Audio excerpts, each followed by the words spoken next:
MashaAllah, tabarakallah, there is this brother. He has one nice car, very nice fancy car, and he has another car that he uses for his everyday movement. Now, since Sheikh, he has more than one vehicle. The one that he uses normally and the extra one that he uses for special occasions. Does he need to pay zakah, and on which vehicle? Thank you for your question. This category, we have to look at it. Is it in category 1, gold, silver and cash? Is it in category 2, trade goods? Is it in category 3, livestock? Is it in category 4, farm produce? Is it in category 5, the minerals?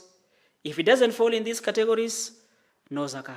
So he will not pay zakah on this. Allah Alam. For the months of January, February, March, that is this year, 2026, we are offering free consultation on zakat to individuals, businesses and corporates.